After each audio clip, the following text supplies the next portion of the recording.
Selamat bertemu kembali dengan kami di Jemaat Fisdak pada waktu New Jersey saat ini sudah malam ya. Malam hari dan di Indonesia tentunya masih pagi hari. Kita bersyukur kesempatan indah kita dapat kembali berbakti bersama-sama pada saat ini. Baik, seperti biasa kita akan memulaikan dengan satu lagu pujian dan kemudian doa buka pada acara ibadah kita saat ini akan dibawakan oleh Bapak Simatupang yang akan berdoa dari California. Silakan, Dek.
Puji syukur atas lagu yang dibawakan oleh Tumoto Youth Choir yang telah membawakan lagu yang begitu indah pada saat ini. Baik, terima kasih untuk Tumoto Youth Choir. Mari kita mengikuti doa buka yang akan dibawakan oleh Bapak Simatupang. Silakan Pak Simatupang. Mari kita berdoa. Maha besar Allah kami yang di surga, terpuji dan besarlah nama-Mu Tuhan oleh karena kebaikan-Mu kepada masing-masing kami hingga pada saat ini. Kami boleh dalam keadaan sehat dan dapat mengikuti akan pelajaran sekolah Sabat yang akan dibawakan oleh Pendeta Stephen Rantung. Kami mau menyerahkan akan hati pikiran kami kepadamu ya Tuhan, dan urapi kami semua dengan Roh Kudus-Mu, agar kami mendapatkan pengertian, pelajaran terlebih untuk menjadi bekal kehidupan kami. Berkati khususnya Pendeta Stephen Rantung ya Tuhan, yang akan menyaksikan dan membawakan sabda-Mu.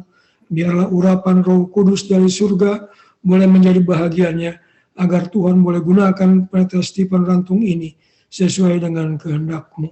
Berkati Pendeta Stephen ya Tuhan dalam pelayanannya, demikian juga dengan istri dan anak-anak yang Kau percayakan bagi mereka, agar Tuhan boleh menggunakan keluarga ini menjadi saluran berkat kepada kami semuanya, teristimewa untuk jemaat Fisdak di New Jersey ya Tuhan.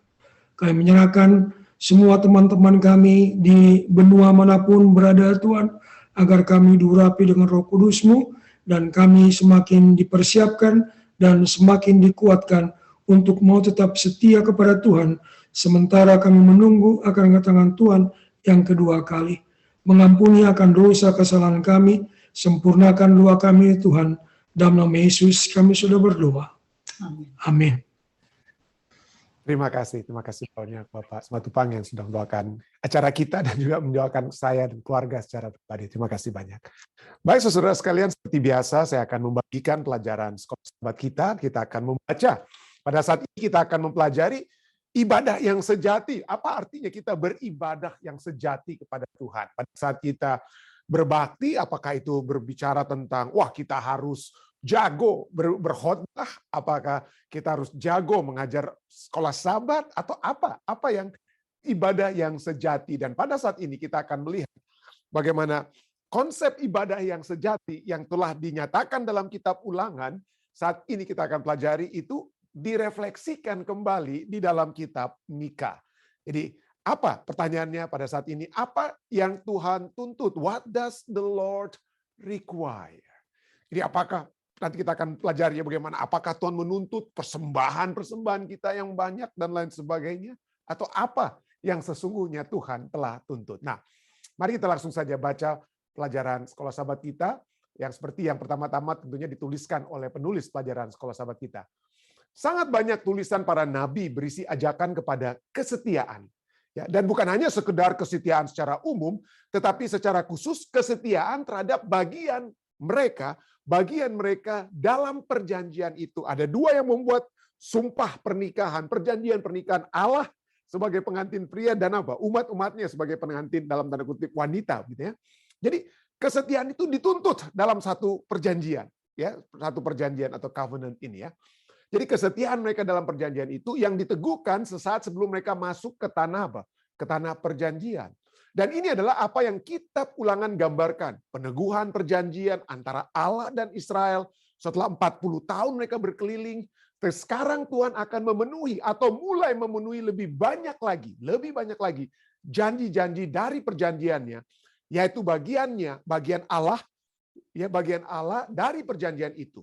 Jadi Musa menasihatkan mereka untuk memenuhi bagian mereka, umat-umat Allah juga. Sungguh, kebanyakan dari tulisan-tulisan nabi-nabi pada dasarnya sama.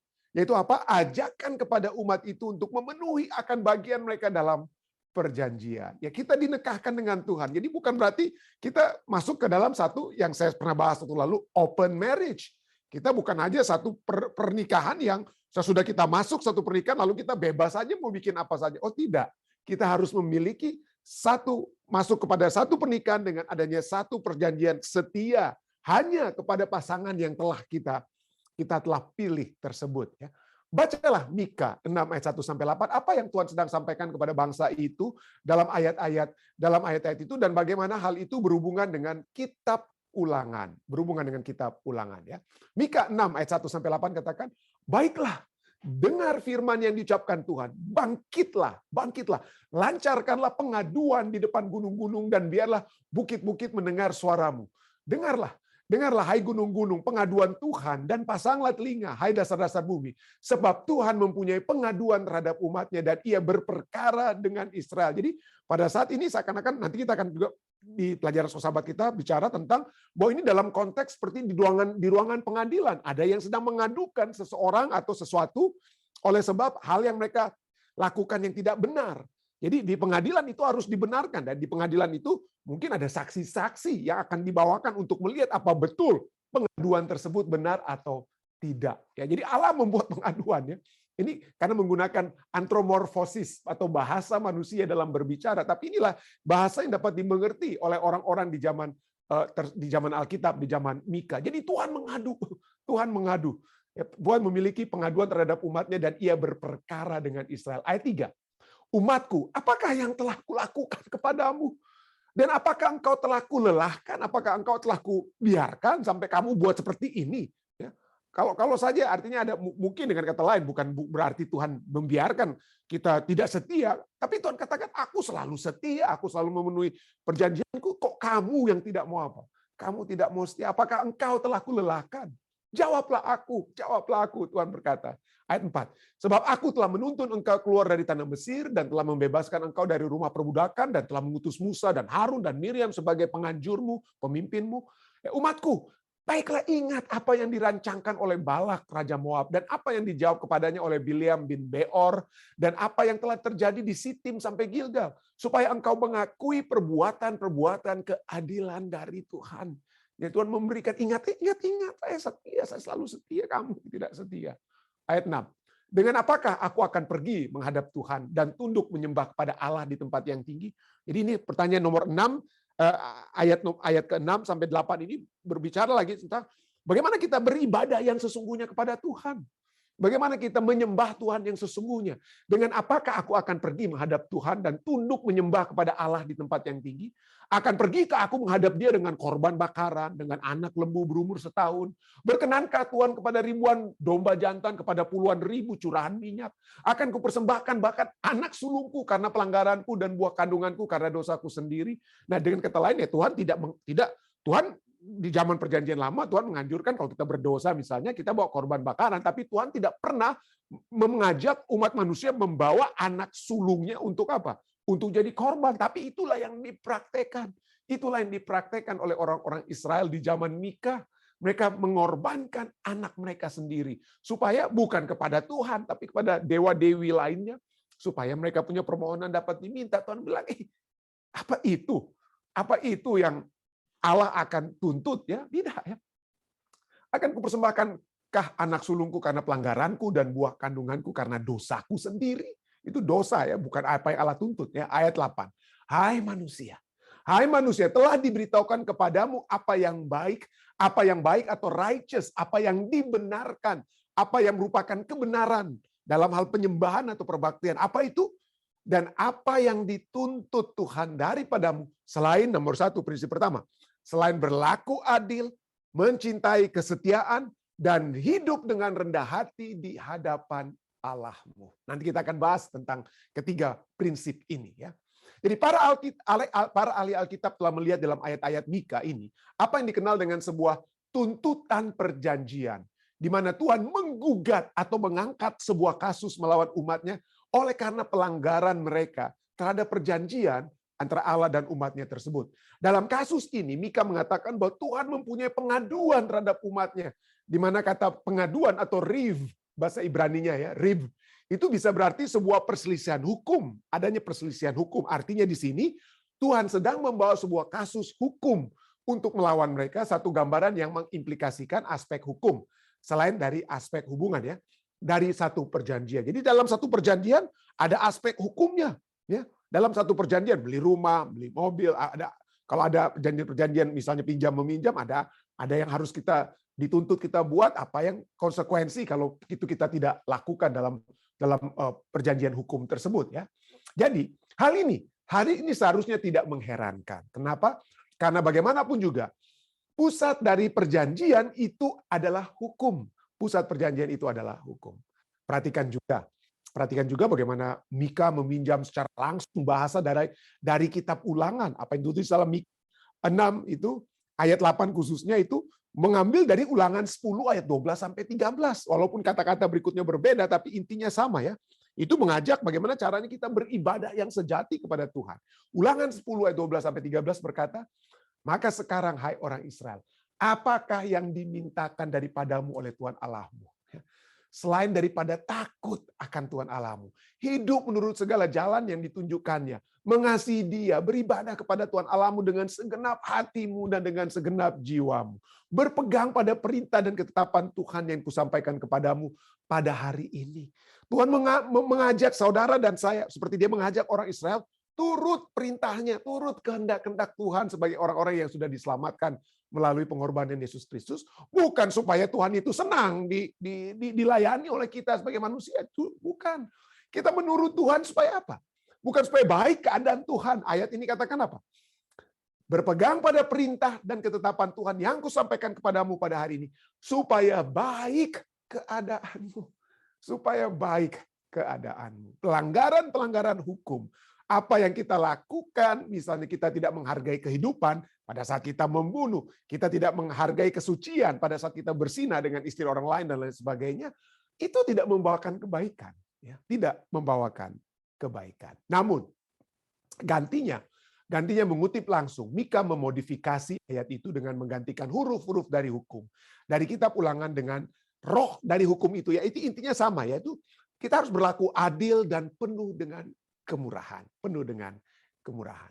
Apa yang sepertinya sedang terjadi di sini adalah bahwa apapun penampilan luar dari agama dan kesalehan, yaitu contohnya persembahan-persembahan binatang, yaitu ribuan domba jantan, persembahan yang kita bawa untuk bangun gereja, persembahan ini dan itu untuk menyumbang orang-orang yang menderita, itu bagus, Tuhan tidak larang. Ya. Itu diminta bahkan untuk kalau di zaman Israel sekalipun, pada saat mereka melanggar, mereka harus membawa korban-korban. Tetapi ada yang lebih daripada itu.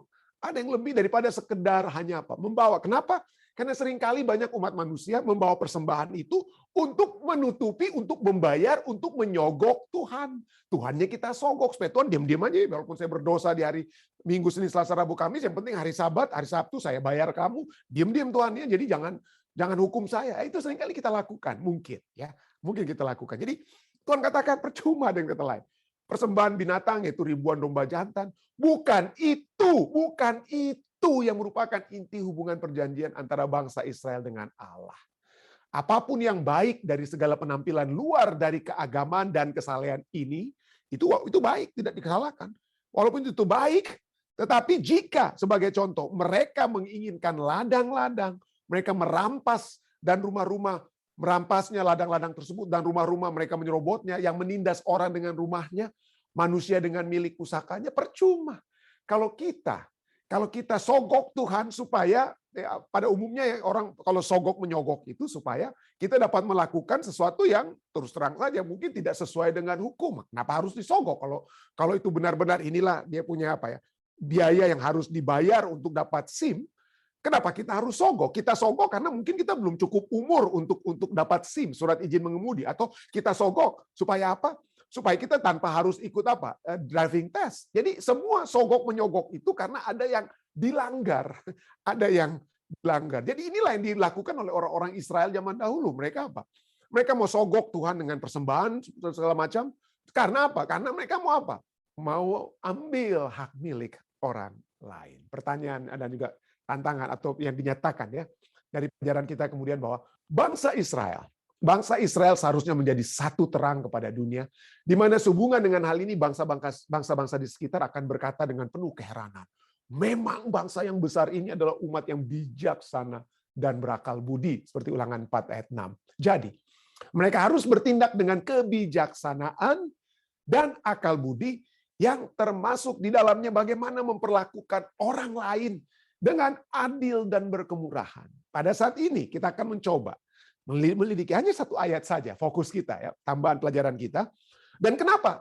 Kedua hal yang hubungan kita dengan sesama, kita tidak memperlakukan orang dengan adil dan penuh kemurahan. Apa artinya adil dan kemurahan itu? Kenapa itu tidak terjadi? Nanti kita akan lihat kenapa hal tersebut terjadi ya. Jadi apa yang Tuhan kendaki sehubungan dengan ibadah kita? Mika 6 ayat 8 katakan, hai manusia, telah diberitahukan kepadamu apa yang baik, apa yang benar di hadapan Tuhan, apa yang sesungguhnya dimintakan oleh Tuhan, dan apakah yang dituntut Tuhan daripadamu. Ayat-ayat sebelumnya kita sudah baca, bukan persembahan-persembahan, betul persembahan perlu, tapi bukan itu yang utama. Yang dituntut Tuhan daripadamu selain berlaku adil, mencintai kesetiaan, hidup dengan penuh rendah hati, hidup dengan rendah hati di hadapan Allahmu. Mari kita lihat ketiga prinsip ini. Yang pertama adalah berlaku adil. To do justly, to do justice, mispat, atau dari kata mispat atau judgment, ya, itu bertindak adil terhadap orang lain. Bertindak adil, ya. Dan ini adalah satu tema yang sejak semula Tuhan selalu ulang-ulangi. Saat Tuhan berhubungan dengan umat-umatnya, mulai seperti dengan Abraham, Tuhan selalu katakan yang dia tuntut itu apa? Keadilan. Ya Tuhan itu sepertinya kalau kita membaca Alkitab sangat concern sekali dengan apa ya? Keadilan. Kejadian 18 ayat 19, sebab aku telah memilih dia supaya tetap hidup menurut jalan yang ditujukan Tuhan dengan melakukan kebenaran dan keadilan. Dan supaya Tuhan memenuhi kepada Abraham apa yang dijanjikannya kepadanya. Jadi Tuhan sangat menuntut nomor satu, prinsip pertama. Ibadah kita sejati adalah keadilan. Tuhan melihat. Saya pernah berkhotbah, ya. Mungkin Anda sudah pernah ingat khotbah-khotbah saya tentang keadilan tersebut, ya. Misalnya saya sudah bahas tentang apa yang tertulis dalam Yesaya 59. Tuhan tekankan apa ya? Tuhan tekankan keadilan. Dia melihat, dia memanggil supaya keadilan itu apa? Terjadi. Sesungguhnya tangan Tuhan tidak kurang panjang untuk menyelamatkan dan pendengarannya tidak kurang tajam untuk mendengar. Jadi kalau kita berada dalam satu situasi di mana keadilan tidak menjadi bagian kita tidak mendapatkan keadilan, jangan kita pikir, aduh gimana Tuhan dengar enggak ya? Tuhan mengetahui. Ya, tangan Tuhan tidak kurang panjang untuk menyelamatkan, pendengarannya tidak kurang tajam untuk apa? Untuk mendengar. Mendengar apa? Ayat 4 ya. Dia melihat bahwa tidak ada yang mengajukan pengaduan dengan alasan yang benar. Betul, ada yang saling tuntut-menuntut di pengadilan, tapi bukan dengan alasan yang benar. Tetapi dengan alasan yang benar itu tidak ada yang apa? Tidak ada yang mengajukan pengaduan. Ya, no one calls for justice. Tidak ada yang mengajukan keadilan. Nah, bahasa Indonesia menggunakan kata pengaduan, tapi bahasa Inggrisnya, bahasa aslinya itu berbicara tentang justice, keadilan. Dan tidak ada yang menghakimi dengan alasan yang teguh, dengan kebenaran. Itu memang Tuhan sudah lihat ya. Mafia hukum di mana saja mungkin ya. Itu ada di mana saja Tuhan tahu. Tuhan tidak betuli untuk mendengar hal-hal tersebut. Hukum telah terdesak, bahasa Indonesia mengenai kata-kata hukum, bahasa Inggrisnya justice. Yesaya 59:14. Justice is turned back. Hukum telah terdesak ke belakang dan keadilan for truth ya and righteousness stand far away. Keadilan berdiri jauh-jauh sebab kebenaran tersandung di tempat umum dan ketulusan itu ditolak orang. Apa yang Anda katakan benar, Anda berbicara hal yang benar, orang bilang enggak lah. Enggak diterima apa yang benar tersebut. Orang tidak lagi apa? Mau mendengar ketulusan. Itu orang tidak mau dengar ya. Orang mau lebih dengar uang mungkin dan lain sebagainya. Yes. Ya, yes katakan. Ya. Dengan demikian kebenaran telah hilang, the truth is lacking. Tetapi Tuhan melihatnya. Tuhan melihatnya dan adalah jahat di matanya bahwa tidak ada keadilan atau hukum. Tidak ada. Tuhan tahu, Tuhan lihat dan dia itu jahat. Kalau tidak ada keadilan, Tuhan tidak mau. Tuhan tidak mau. Ia melihat, tapi Tuhan melihat bahwa manusia ini mungkin tidak memperhatikannya. Ia melihat bahwa tidak seorang pun yang tampil dan ia tertegun karena tidak ada yang membela. Seringkali kita melihat ketidakadilan kita diam aja, adalah nanti. Yang penting jangan kena sama saya ya. Yang penting saya tidak kena ketidakadilan itu ya. Kalau saya kena baru saya ngomong. Tapi kalau cuma orang lain yang kena ya udah diam-diam aja kita. Ya. Edmund Burke katakan bahwa satu-satunya hal yang diperlukan, the only thing necessary for the triumph of evil. Satu-satunya hal diperlukan untuk kemenangan kejahatan adalah pada saat orang yang baik tidak melakukan apa-apa, kita diam-diam saja. Itu bahaya. Kita harus apa? Nyonya White berbicara, kalau kita melihat ketidakadilan, mari kita tulis. Kalau dalam segi politik mungkin di Amerika, ya kita tulislah ke senator atau ke congressman. Kita bilang, ini ada hal yang tidak benar yang telah terjadi, ketidakadilan. Mungkin kita bisa apa? Tulis hal tersebut. Nyonya White anjurkan kita menulis seperti itu. Jadi dan kita lihat juga contohnya. Contohnya masalah yang pertama yang terjadi di gereja mula-mula. Di dalam kitab Kisah Para Rasul. Apa yang terjadi? Yaitu masalah ketidakadilan. Tetapi coba kita lihat. Rasul-rasul tidak buta terhadap ketidakadilan. Mereka melihat, mereka mengakui kenapa sampai ketidakadilan itu terjadi. Ini yang dikatakan ya pada masa itu, waktu itu ya mula-mula, gereja mula-mula ya. Ketika jumlah murid makin bertambah, timbullah sungut-sungut, ya, komplain. Ada yang mengadu, komplain, ya. Persungut-sungutan itu ada pengaduan dari antara orang-orang Yahudi yang berbahasa Yunani. Ini orang-orang Yahudi, tapi sudah lama tinggal di mana? Di luar negeri dengan kata lain. Lalu mereka kembali ke orang Yahudi ini kembali ke Yerusalem, ya. Dan mereka karena mereka jadi Kristen, mereka tidak lagi kembali ke tempat mereka masing-masing. Mereka tinggal di situ bersama-sama dengan murid-murid orang Yahudi asli, dengan penduduk asli. Lalu jadilah persungutan. Kenapa?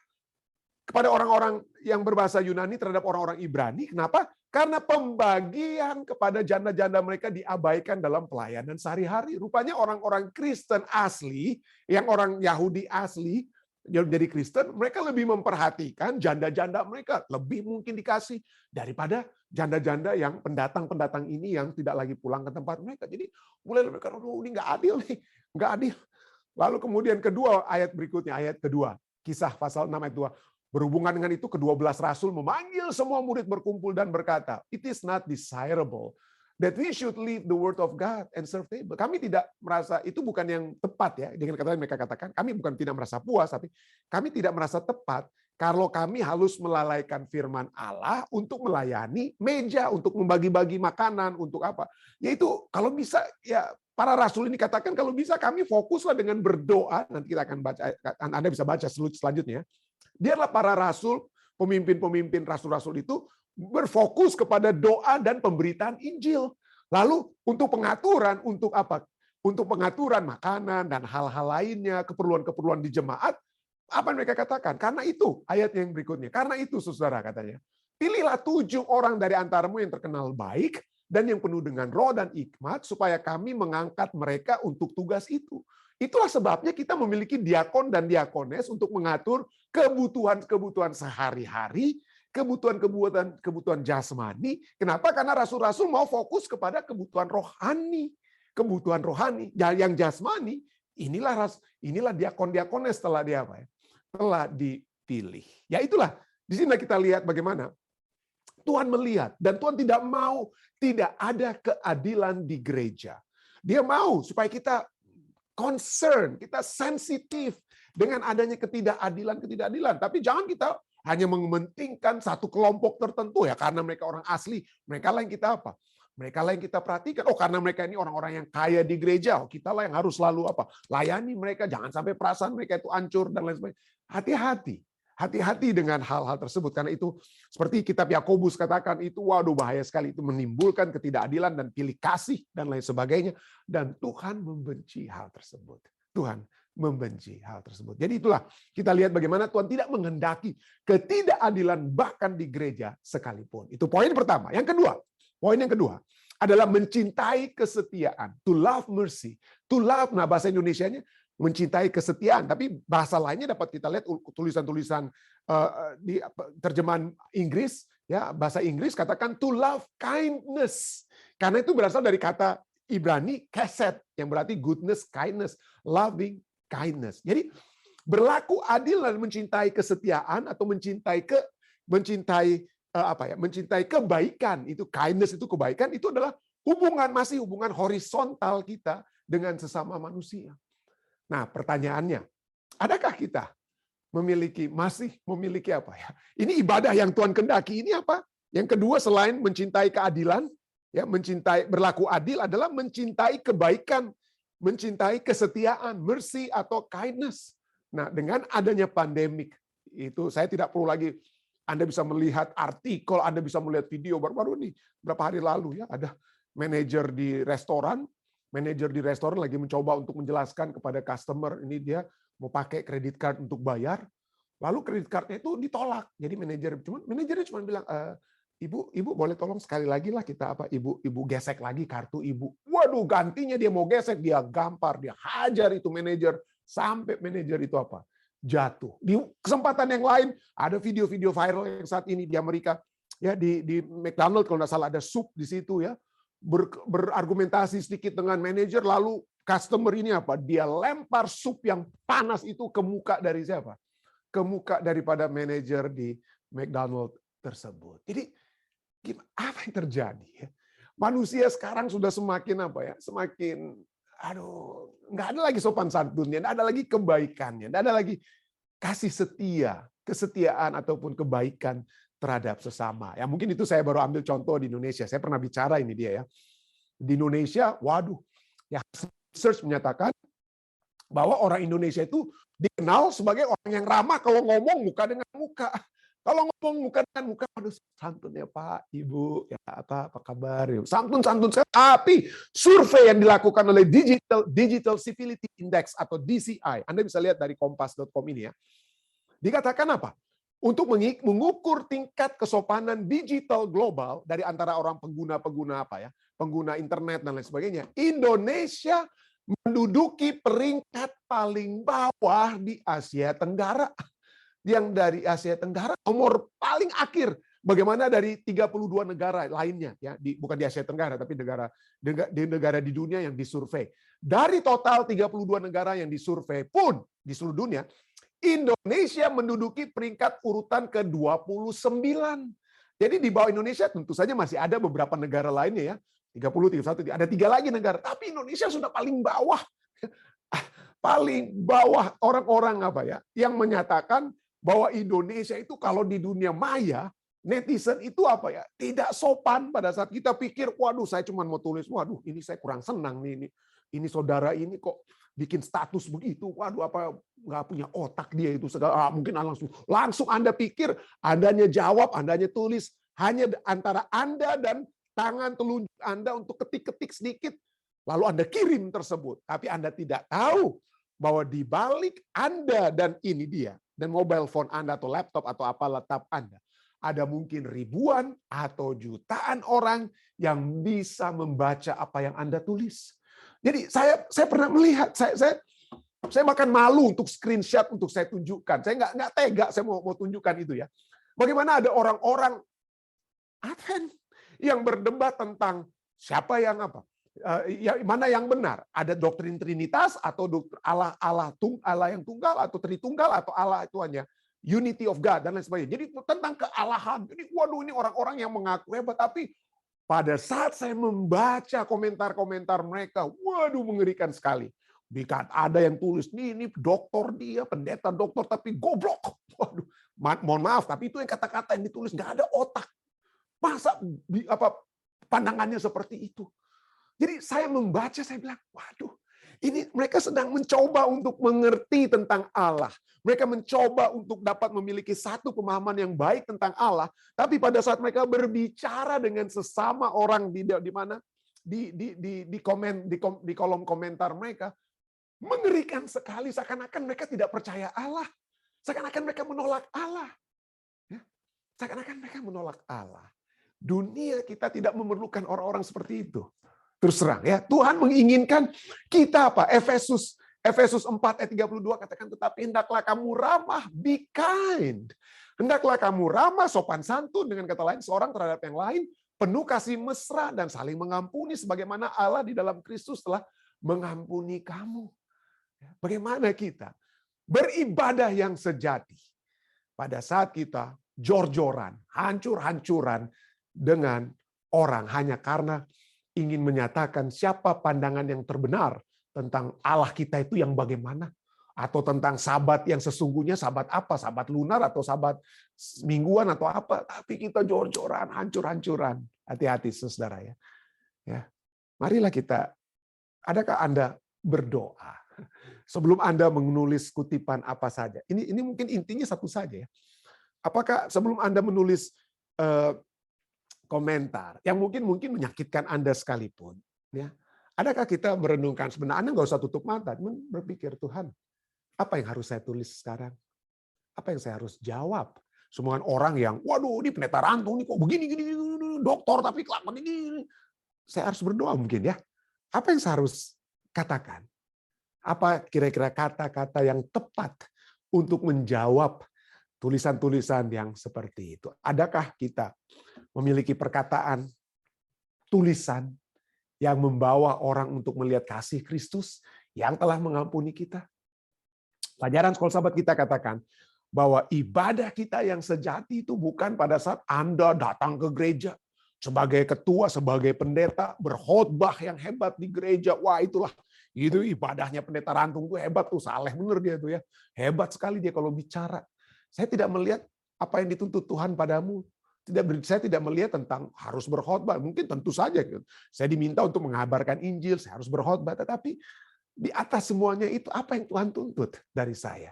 Apakah saya datang ke gereja dengan membawa hal-hal yang dapat saya bagikan kepada anggota jemaat ataupun membuat bantuan kepada orang-orang di Indonesia? Betul, Tuhan bisa menuntut itu. Tuhan ingin itu dapat kita lakukan. Tapi apakah itu yang inti daripada ibadah yang sejati? Ibadah yang sejati adalah apa yang kita lakukan terhadap sesama kita. Berlaku adil, ya, mencintai kesetiaan, mencintai kebaikan. Adakah kita berbaik hati dengan anggota keluarga kita, berbaik hati dengan tetangga kita? Ya, hari Sabat kita perlente ke gereja, tapi tetangga di sebelah kita lempar-lemparan batu atau apalah, mungkin bukan begitu ya. Adakah kita berlaku adil, mencintai kesetiaan? Kenapa kita tidak memiliki kebaikan dengan sesama kita? Ya mungkin jawabannya adalah karena kita tinggi hati. Kita tinggi hati, kita merasa kita lebih baik dari mereka. Kita berlaku adil, kita berpikir, wah saya ini orang pintar, saya ini orang beruang, saya berada di atas hukum. Saya tidak perlu berlaku adil kepada orang lain. Ya, mencintai kebaikan, ngapain saya berbuat baik? Yang harus saya terima adalah orang yang berbuat baik kepada saya, berbuat kesetiaan kepada saya, mercy kepada saya. Tapi saya nggak harus, saya kan orang penting. Saya orang penting. Nah, itulah sebabnya penting sekali untuk memiliki hubungan horizontal yang baik dengan sesama, berlaku adil, mencintai kesetiaan itu hubungan horizontal. Maka kita harus memiliki pertama-tama hubungan vertikal dengan Allah. Apabila kita berhadapan dengan Allah dengan kerendahan hati, kita katakan, Tuhan saya orang berdosa.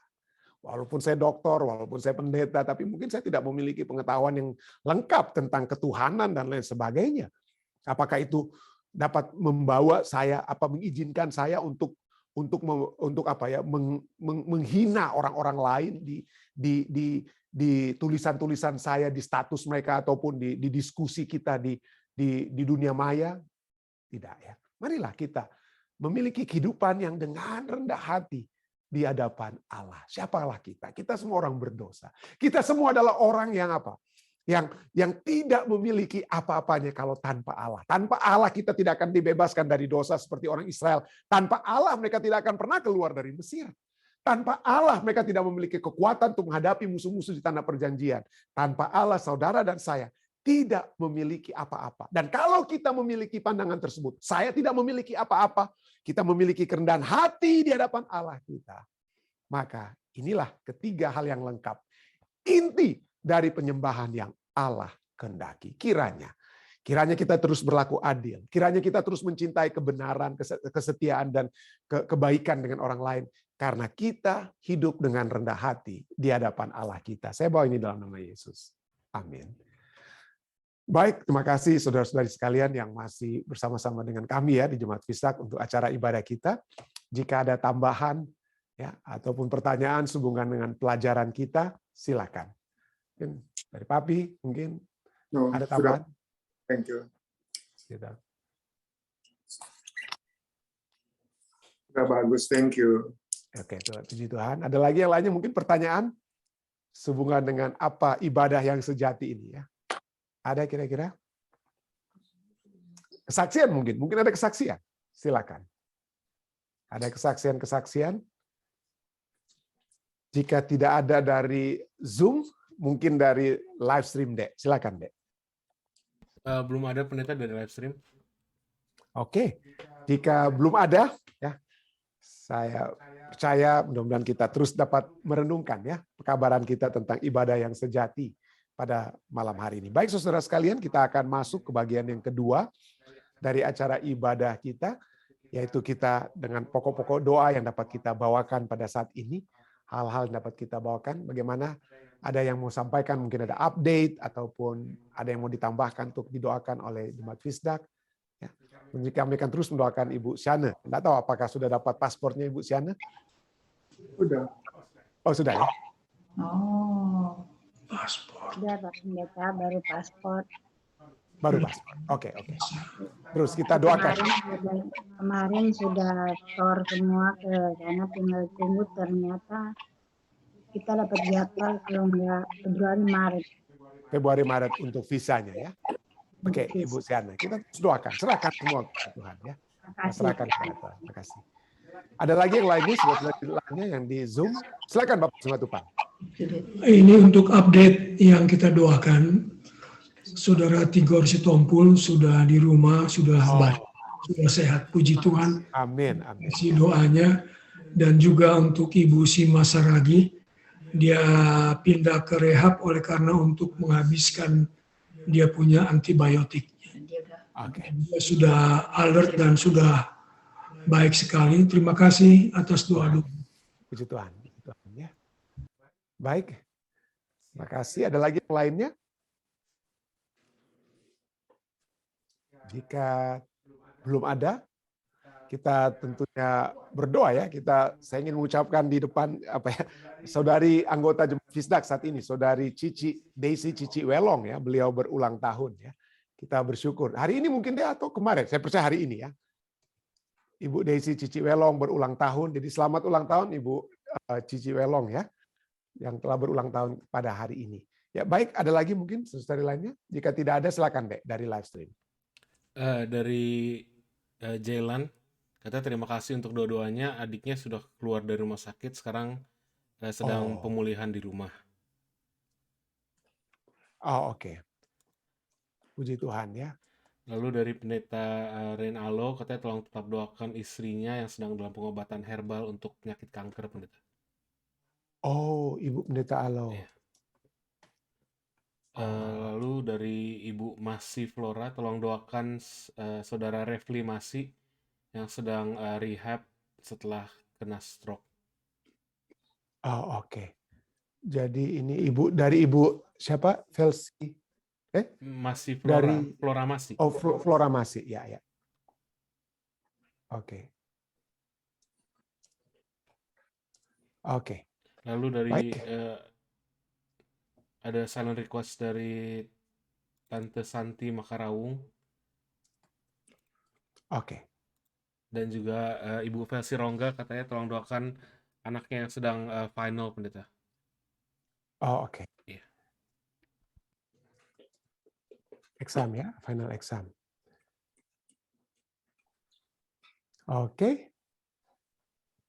Jika tidak ada lagi, saudara sekalian, mari kita bersatu di dalam doa. Bapa yang menukasi dalam takhta kerajaan surga kembali pada malam hari ini, walaupun di New Jersey malam ini udara yang cukup dingin dengan salju yang tadi sudah mulai turun, kami tetap dapat dihangatkan oleh firman-Mu. Kami bersyukur Tuhan atas apa yang Engkau ingin kembali dapat kami pelajari, apa yang Engkau ingin kembali dapat kami praktekkan, yaitu keadilan, hal-hal yang sesuai dengan kehendak-Mu yang dapat terjadi dengan sesama kami di gereja, di tempat bekerja, di mana saja. Dan juga kebaikan-kebaikan, walaupun dunia sekarang ini penuh dengan hal-hal yang orang mungkin tidak lagi melihat sebagai satu hal yang baik untuk berbuat kebaikan atau keramahan dengan seseorang dengan yang lain, tetapi kami dapat kembali diingatkan Tuhan bahwa sebagai umat-umat-Mu, inilah yang Engkau ingin terjadi dalam kehidupan kami. Biarlah kami dapat melihat bahwa segala sesuatu yang kami lakukan adalah satu yang berpusat dari satu hubungan yang kami dapat miliki dengan Engkau. Sehingga perkataan kami, apa yang kami tulis di status, di komentar, dan lain sebagainya, adalah refleksi dari hati yang rendah di hadapan Tuhan.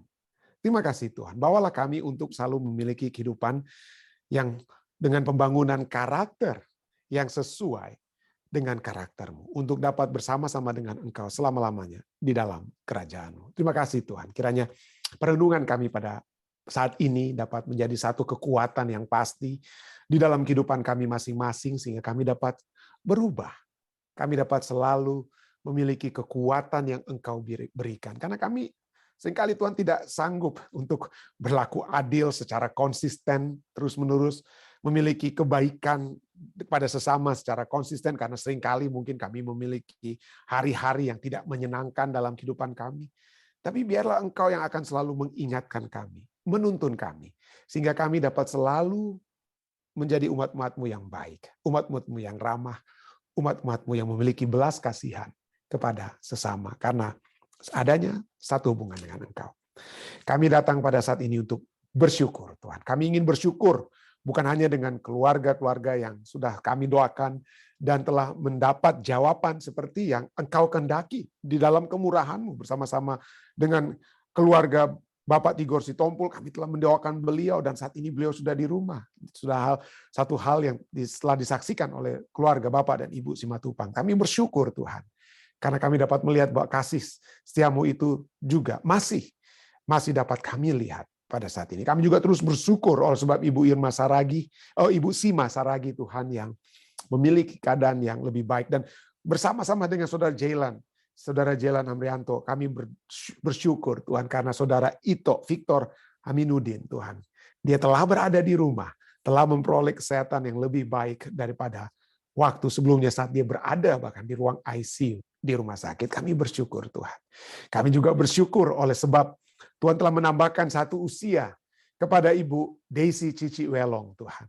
Tuhan, kami bersyukur atas penyertaan surga kepadanya. Kami hanya dapat melihat bahwa segala sesuatu yang telah terjadi, ups and downs sekalipun dalam kehidupan, tetap kami hanya dapat melihat Tuhan yang terus memberikan pembelaan-Mu terhadapnya, kekuatan-Mu terhadap dirinya dalam pekerjaan yang dia lakukan untuk bukan hanya bagi dirinya sendiri, tetapi juga putranya Atan atau Jonathan Welong yang ada di Indonesia. Kami terus bersyukur atas segala sesuatu yang Tuhan sudah lakukan bagi saudari Daisy Cici Welong. Dan hamba-Mu terus ingin bersyukur bagi orang-orang tua kami yang bersama-sama dengan kami saat ini, yang telah berbakti bersama-sama kami. Papi dan Mami, kesehatan masih terus menjadi bagian mereka. Kami bersyukur Tuhan masih terus memberikan kekuatan kesehatan bagi Tante Sumarandak yang selalu berbakti bersama-sama, bagi Bapak dan Ibu Simatupang, bagi Om Rain yang walaupun saat ini Om Rain dan Tante Evelyn tidak bersama-sama, tetapi Tuhan Engkau terus menuntun dia hingga saat ini, sekalipun dia masih di masa tuanya, sekalipun dia dapat terus melakukan pekerjaan penginjilan-Mu dengan Zoom meeting yang dia sedang adakan juga pada saat yang bersamaan. Engkau juga bersama-sama dengan Ibu Tine Pua, Tante Yeni, dan bersama-sama dengan anggota keluarga mereka di mana saja, seperti Tante Since Pua Tuhan, yang juga dalam keadaan kesehatan yang ada, masalah kesehatan yang ada di Indonesia, tapi kami hanya bisa melihat kekuatan surga sudah menjadi bagiannya.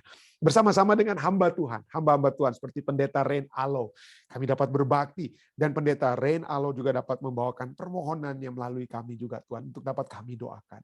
Ibu Pendeta yang sedang dalam gangguan kesehatan, masalah kesehatan, cancer, dan sedang menjalani herbal untuk menanggulangi masalah tersebut. Tuhan, kiranya Engkau memberikan kekuatan kepada Ibu Pendeta Alo. Kiranya Tuhan tidak membiarkan dia berpikir bahwa Tuhan telah meninggalkan dia. Tidak sama sekali Tuhan.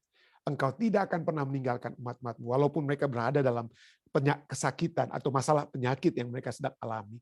Tetapi kehadiran Tuhan sajalah yang dapat memberikan kedamaian yang sejati. Baik kepada Pendeta Alo, khususnya kepada Ibu Pendeta Alo.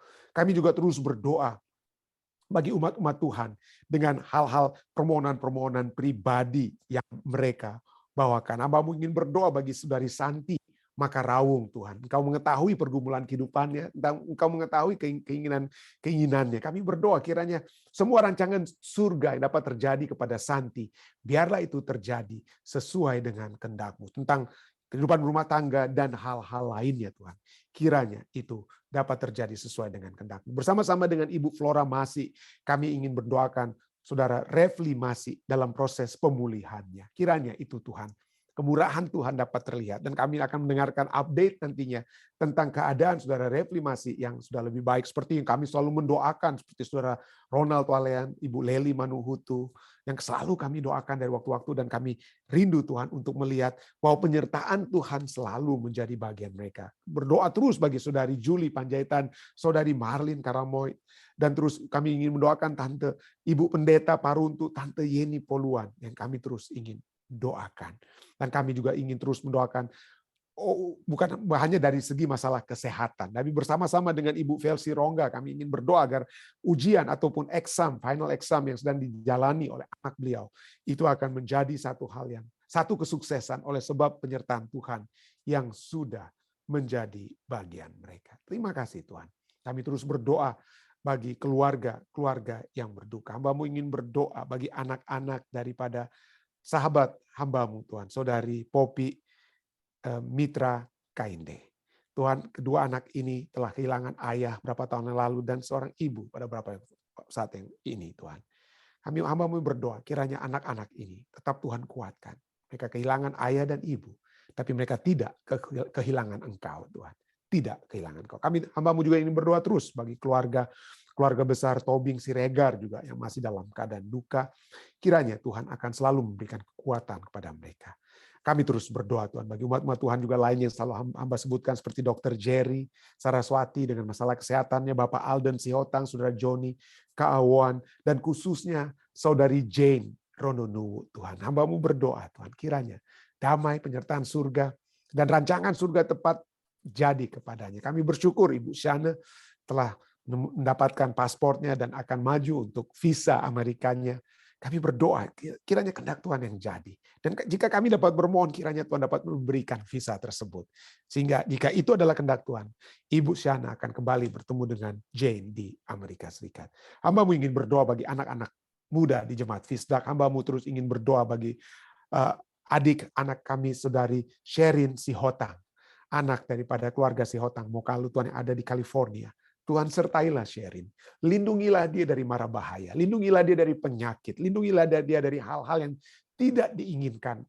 Dan kiranya hanya hal-hal yang Tuhan sudah rancangkan baginya. Bagi masa depan yang lebih baik dapat menjadi bagian Sherin. Hal yang sama juga Hamba-Mu ingin mendoakan saudari anak kami Angel Tombeng Tuhan. Di masa mudanya kiranya dia akan selalu memilih Engkau. Mengangkat Engkau di atas segala sesuatunya. Angel akan sukses bukan hanya dari pendidikannya, tetapi dalam kehidupan, khususnya kehidupan bersama-sama dengan Engkau Tuhan. Terima kasih, terima kasih. Ada begitu banyak lagi Tuhan, nama-nama yang hendak kami sebutkan, bawakan, tapi hamba percaya Engkau sudah mendengarnya. Engkau sudah menjawabnya, karena segala permohonan ini Tuhan telah hamba bawa, telah hamba sampaikan hanyalah di dalam nama Yesus Kristus, yang adalah Tuhan dan Juru Selamat menebus kami. Amin. Amen. Amin. Amin. Sekali lagi terima kasih banyak saudara-saudari sekalian yang sudah bergabung. Sampai bertemu besok ya. Di waktu yang sama. Stay safe, stay healthy. Tuhan memberkati kita semua. Thank you. Bless you.